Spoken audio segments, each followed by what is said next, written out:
Hello friends, welcome back to modulation. मेरा नाम है रजनीश और हमने अभी तक टेंस को और साथ में वॉइस को खत्म कर लिया। ठीक है, ये एक छोटा सा वीडियो मैंने बनाया है आपके लिए। ये क्लास इंपॉर्टेंट इसलिए है कि आप ये चेक कर पाओ कि क्या आप टेंस को रिकॉग्नाइज कर पा रहे हो या नहीं।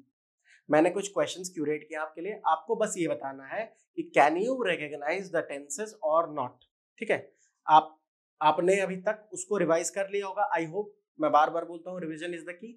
आपने रिवाइज करके आना। अगर आपने अभी तक रिवाइज नहीं किया तो प्लीज रिवाइज करें टेंस को और फिर तब आए, तब जाके आप इसको और ज्यादा अच्छे से समझ पाएंगे, अप्रिशिएट कर पाएंगे। तो बहरहाल हम स्टार्ट करते हैं। टेंस रिकॉग्निशन का ये क्लास है, बस आपको टेंस रिकॉग्नाइज करना और कुछ नहीं। ठीक है, चलिए देखते हैं। Who will have come to my rescue? ये कौन सा टेंस होगा, आप सोचे। Who will have come to my rescue? ठीक है, ये कौन सा टेंस हो सकता है? एक्चुअली क्या है कि मैंने आपको बताया था, विल सबसे पहले समझ गए हम कौन से टेंस में आता विल। सबसे पहले तो ये देखें कि क्या किस टेंस, ये किस में है, क्या बोलते हैं, ये क्या इसका ये एक्टिव वॉइस में है या पैसिव वॉइस में है? Who will have come to my rescue किस में है? ये किस में है आप ध्यान से देखेंगे अगर, ये आपको एक्टिव वॉइस में दिखेगा। ठीक है, क्योंकि यहाँ पे बाय ताई लगा हुआ, बाय वगैरह लिखा लगा हुआ रहे तो जनरली समझना उसको पैसिव वॉइस में। ठीक है, बाय या विथ के बाद कोई वर्ब हो तो। ठीक है, अब हम इसको देखते हैं कि विल हैव है, सीधी सी बात है। विल हैव हम किस में लगाते हैं? फ्यूचर परफेक्ट में। तो ये क्या हो जाएगा? Future perfect tense. Future FP लिख रहा हूं, फ्यूचर परफेक्ट। ठीक है, simple. Who will have come to my rescue, future perfect. The boy is learning his lessons. Who will come to my rescue क्या हो जाता? Who will come to my rescue वो हो जाता future simple future, future indefinite जिसको बोलते हैं, have नहीं रहता। Who will have been coming to my rescue, अगर ऐसा हो जाता तो हैव बीन लग जाता विल के साथ, तो फ्यूचर परफेक्ट कंटिन्यूअस हो जाता। Who will be coming to my rescue, future continuous हो जाता, ये फ्यूचर परफेक्ट है। The boy is learning his lessons क्या होगा? The boy is learning his lessons. मैंने सीधा बताया। आप स्ट्रक्चर देखे ना, सब्जेक्ट है, इज एम आर है, वर्ब के साथ आईएनजी लगा हुआ है और ऑब्जेक्ट है, तो सीधी सी बात है क्या हो जाएगा? ये सिंपल, एकदम सिंपल है। ये चूंकि इज एम आर के साथ वर्ब में आईएनजी लगा हुआ है तो ये जो है अपना प्रेजेंट कंटिन्यूअस हो जाएगा। आपने एक्सरसाइज को अगर रिवाइज नहीं किया तो आपको समझ नहीं आएगा। रिवाइज करके आए। The boy is learning his lesson, present continuous हो जाएगा। अब उसके बाद girls out number boys in the class, in this class. Girls out number boys in this class क्या हो गया? ये गर्ल्स आउट नंबर, वर्ब लगा हुआ डायरेक्ट, सब्जेक्ट है उसका, वर्ब है प्लस प्लस ऑब्जेक्ट है, सिंपल स्ट्रक्चर है। ये क्या हो जाएगा? ये सिंपल प्रेजेंट हो जाएगा। Simple structure, simple present. Similarly आगे देखते हैं। व्हाट डू यू से, क्या कहते हो तुम? व्हाट डू यू से, डू कहाँ लगाते थे हम? जनरली डू का यूज हम जो करते हैं वो करते हैं सिंपल प्रेजेंट में, है ना? तो यहाँ पे क्या हो जाएगा? Simple present. पहले आप ये भी चेक कर लेना कि एक्टिव है कि पैसिव है। जनरली सारे के सारे एक्टिव ही है। I know where she lives, she है तो लिव्स लगा है। कोई अगर दे होता तो लिव लग जाता। I know where they live. मैंने बता रखा है थर्ड पर्सन सिंगुलर नंबर के साथ वर्ब में एस ई एस लगता है, डज लगता है और हैज लगता है। बार बार रिपीट किया है। I know where she lives, where she lives, तो क्या हो जाएगा? ये I know where she lives, ये भी सिंपल है, सिंपल प्रेजेंट में आएगा क्योंकि सब्जेक्ट प्लस वर्ब, आईएनजी वगैरह कुछ नहीं है। वर्ब जो है एस ई एस लगता है, आई के साथ एस ई एस लगेगा नहीं तो, और ऑब्जेक्ट है तो ये सिंपल प्रेजेंट हो जाएगा।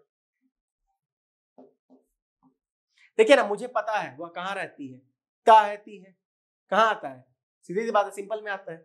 ठीक है, burglars broke into his shop yesterday.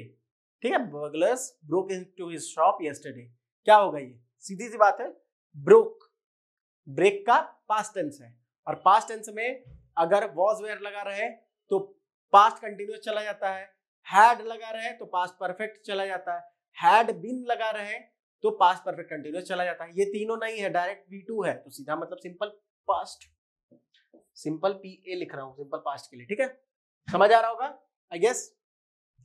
I can no longer tolerate your behaviour, I can no longer tolerate your behaviour. अब इसमें बताएं कैन लगा हुआ है, अब क्या करेंगे आप इसको? मैं अब आपके बिहेवियर को टॉलरेट नहीं कर सकता हूं, सकता हूं, ता हूं, ते हैं, क्या होता है वो? Simple present. ये सिंपल प्रेजेंट में आ जाएगा, सिंपल प्रेजेंट। एसपी लिख रहा हूं, ठीक है, होंडा साइन एसपी। ये 8th है, she has been waiting for 6 years, she has been waiting for 6 years। Subject plus has, have plus been plus V4, verb plus ING plus 4 या since plus time frame. ये किसका structure, ये किसका है? Simple sorry present perfect continuous का है, तो ये पीपीएफ हो जाएगा, public provident fund, present perfect continuous, PPC sorry, ठीक है। समझ आ रहा है? समझ आ रहा है ना? देखिए, पहला था फ्यूचर परफेक्ट, दूसरा था प्रेजेंट कंटिन्यूअस, तीसरा सिंपल प्रेजेंट, चौथा भी सिंपल प्रेजेंट, पांचवा भी सिंपल प्रेजेंट, छठा सिंपल पास्ट, सातवां सिंपल प्रेजेंट और लास्ट प्रेजेंट परफेक्ट कंटिन्यूअस। चलिए और कुछ देखते हैं। This time tomorrow I will be playing with my kids, this time tomorrow मैं खेल रहा हूंगा, खेल रहा हूंगा। मैंने बताया ना आपको, जनरली इंडिपेंडेंटली यूज नहीं करते इसको, इस टेंस को, 2 टेंस बताए थे ऐसे। तो ये क्या है? पहले एक डिपेंडेंट क्लॉज है, दिस टाइम टुमारो, कल इसी समय, टुमारो है मतलब आने वाला कल है, फ्यूचर में चला गया। I will be playing, will be playing से क्या याद आता है? Will be plus verb plus ING, future continuous tense, ठीक है, तो ये हो जाएगा फ्यूचर कंटिन्यूअस टेंस, ठीक है। चलिए, somebody has let the cat in, somebody has subject, somebody has या have प्लस वर्ब जो है, वर्ब का थर्ड फॉर्म let ही होता है, ठीक है। somebody has played क्रिकेट हो जाता है, वही चीज है, somebody has let the cat in, let का V3 क्या होता है? let ही होता है, तो सिमिलरली यहाँ let आया है, तो सब्जेक्ट प्लस has है प्लस वर्ब 3 आया प्लस ऑब्जेक्ट है, ये किसका होता है स्ट्रक्चर? ये स्ट्रक्चर होता है प्रेजेंट परफेक्ट का, तो यहाँ पे पीपी आ जाएगा, प्रेजेंट परफेक्ट टेंस। पिछले वाले में भी था ना एक प्रेजेंट परफेक्ट, नहीं था क्या? हैज हैव नहीं था, नहीं हैज बीन था, ठीक है। हैज हैव दो, देखो एक्टिव वॉइस लग रहा हो और बीन नहीं लगा है तो परफेक्ट में चला जाएगा, सिंपल प्रेजेंट में, सिंपल परफेक्ट प्रेजेंट परफेक्ट में चला जाएगा। और वहीं पे अगर हैड लगा हुआ है, बीन नहीं लगा हुआ है, तो वो सीधा पास्ट में चला जाएगा, पास्ट परफेक्ट में। हैड बीन लगा हुआ है तो पास्ट परफेक्ट कंटिन्यूअस में चला जाएगा, हैज बीन या हैव बीन लगा हुआ है तो प्रेजेंट परफेक्ट कंटिन्यूअस में चला जाएगा। इज एमआर लगा हुआ है और वर्ब के साथ आईएनजी लगा हुआ है तो प्रेजेंट कंटिन्यूअस में चला जाएगा। वॉज वर्ब के साथ वर्ब में आईएनजी लगा हुआ है तो पास्ट कंटिन्यूअस में चला जाएगा, ठीक है। Similarly, will you please come with me, you will come with me, ये क्या होता है? इसी का मैंने आपको इंटरोगेटिव सेंटेंस दिया, will you please come with me, तो ये क्या हो जाएगा? सीधी सी बात है, सब्जेक्ट है, उसके बाद विल है, उसके बाद वर्ब का फर्स्ट फॉर्म है, यानी कि ये सिंपल फ्यूचर हो जाएगा, सिंपल फ्यूचर। चौथा देखते हैं, she finished the work in time, खत्म कर लिया है। अब देखिए पास्ट में चला गया, फिनिश्ड है, यहाँ पे वॉज वेयर दिख नहीं रहा, हैड दिख नहीं रहा, हैड बीन दिख नहीं रहा, बचा क्या? से एक ही, simple past. Have you washed your jeans, have you washed your jeans, तो हैव और V3, बिन है नहीं, क्या हो जाएगा? हैव है तो प्रेजेंट में आ जाएगा, और उसके बाद ये वॉश्ड है मतलब V3 है ना। हैव बिन होता तो कंटिन्यूअस में चला जाता, परफेक्ट कंटिन्यूअस में, लेकिन यहाँ पे बिन नहीं है तो परफेक्ट रह जाएगा। और चूंकि हैव है, हैड होता तो पास्ट होता, हैव है तो प्रेजेंट होगा, प्रेजेंट परफेक्ट हो जाएगा। Last, she had been ill for years before her death, मरने से पहले काफी सालों तक वह बीमार थी। हैड बीन, हैड है, पास्ट में चला गया, बिन नहीं होता तो पास्ट परफेक्ट हो जाता, बिन है और टाइम फ्रेम भी है तो परफेक्ट कंटिन्यूअस हो जाएगा, तो past perfect continuous, PPC. Similar, simple. तो ये है कि रिकॉग्नाइज कैसा किया जाए।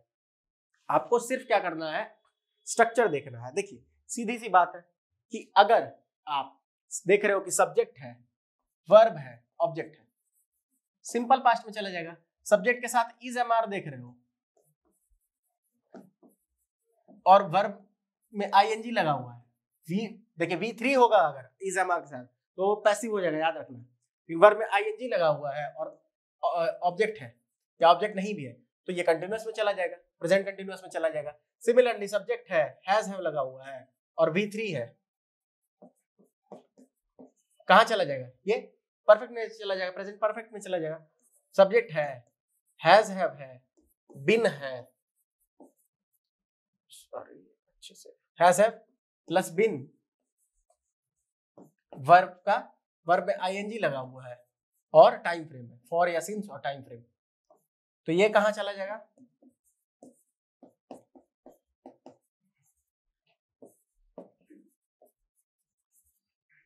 ये कहां चला जाएगा, ये सीधी सी बात है, ये चला जाएगा अपने प्रेजेंट परफेक्ट कंटिन्यूअस में। ये सिंपल प्रेजेंट, ये प्रेजेंट कंटिन्यूअस, ये प्रेजेंट परफेक्ट, ये present perfect continuous. Similarly subject plus का वर्ब का सेकंड फॉर्म लगा देंगे तो पास्ट टेंस में चला जाएगा, इज एम आर के जगह पे वॉज वेयर लगा देंगे तो पास्ट कंटिन्यूअस चला जाएगा। ये सिंपल पास्ट ऊपर वाला, ये पास्ट कंटिन्यूअस। हैज हैव की जगह पे हैड सिर्फ लगा दो, सिर्फ और सिर्फ हैड लगा दो यहाँ पे, तो ये चला जाएगा पास्ट परफेक्ट में, और यहाँ पे हैज हैव की जगह फिर से उठा के हैड लगा दो, पास्ट परफेक्ट कंटिन्यूअस चला गया। सिमिलर चीज फिर देखो, उसमें क्या होगा, विल लगा दो, subject plus will plus verb one, ये V1 कर दो, तो ये फ्यूचर, सिंपल फ्यूचर चला जाएगा। यहां पे फिर इसको मिटाओ, इसको मिटाते हैं यहां से, ठीक है, इसको मिटाते चलिए। यहां पे फिर वही करेंगे, विल लगा देंगे, विल बी लगा देंगे और वर्ब में आईएनजी लगा देंगे, तो ये चला जाएगा फ्यूचर कंटिन्यूअस में। सिमिलरली यहां विल हैव लगा देंगे तो ये फ्यूचर परफेक्ट में चला जाएगा, और विल हैव यहां लगा देंगे, फ्यूचर परफेक्ट कंटिन्यूअस चला गया। यही तो है, 12 टेंस है, बस इतना ही करना है और कुछ करना ही नहीं है। समझ आई बात? तो ये स्ट्रक्चर है, स्ट्रक्चर के हिसाब से पहचान जाना है, और जब तक आप टेंस नहीं पहचानोगे तो आप पैसिव कर नहीं पाओगे। टेंस पहचानोगे तभी पैसिव कर सकते हो। पैसिव के स्ट्रक्चर बस चेंज हो जाते हैं, थोड़े थोड़े चेंज होते हैं, मैंने आपको बता ही रखा है, तो उसी हिसाब से करेंगे। तो आप इसको ध्यान दें, और अगर आपको परेशानी अभी भी हो रही है तो फिर से वीडियो को देखें, और मैंने जैसे बताया है थोड़ी मेहनत पड़ती है, मैं समझ रहा हूँ थोड़ी ज्यादा मेहनत लगती है, बट कर लोगे ना तो एक बार की मेहनत है, जिंदगी भर के लिए टेंशन फ्री हो जाओगे। ठीक है, मैंने बचपन में करा था, अभी तक याद है, क्यों, अच्छे सिंसियरली एक बार कर लिया है, आप भी एक बार सिंसियरली कर लोगे तो हमेशा के लिए टेंशन फ्री हो जाओगे। जिनको आता है उनको अच्छी बात है, नहीं आता हो एक चार्ट बना ले इसी तरह से जैसे मैंने पिछली क्लास में बताया था, और उसको चिपका ले अपने स्टडी टेबल के सामने, ठीक है, तो सब क्लियर हो जाएगा, और आप आराम से देखते एक साथ रिकॉग्नाइज कर जाओगे कौन सा सेंटेंस है, कौन सा नहीं है, कौन से टेंस में फॉल करता है, और तब जाके आप पैसिव या एक्टिव कर पाओगे। देखिए इसका काम ना बाद में जाके आपको नरेशन में भी पड़ेगा, नरेशन जब पढ़ाऊंगा ना उसमें भी रिपोर्टेड स्पीच के हिसाब से ही, टेंस के हिसाब से ही चीजें बदलती और चलती हैं, तो प्लीज उसको भी ध्यान दें, ठीक है। टिल तो अब मिलेंगे फिर नेक्स्ट वीडियो में, till then keep on revising things because revision is the key to success. बार बार बोल रहा हूँ, रिवाइज करें। अगर आपको ये वीडियो समझ नहीं आ रहा है, इसका मतलब पुरानी वीडियोस को आपने अच्छे से कंसेप्चुअली क्लियर नहीं करा, बैठ के चार्ट बनाए, समझे, और फिर खुद से रिकॉग्नाइज सेगमेंट्स ले और खुद से ट्राई करें कि रिकॉग्नाइज करने का कि कौन सा टेंस हो सकता है, कौन सा नहीं है, ठीक है। अब नेक्स्ट वीडियोस में हम थोड़े प्रैक्टिस करेंगे एक्टिव पैसिव के बारे में, ठीक है। चलिए, till then take care of yourself. अब मिलते हैं नेक्स्ट वीडियो में, कीप ऑन रिवाइजिंग।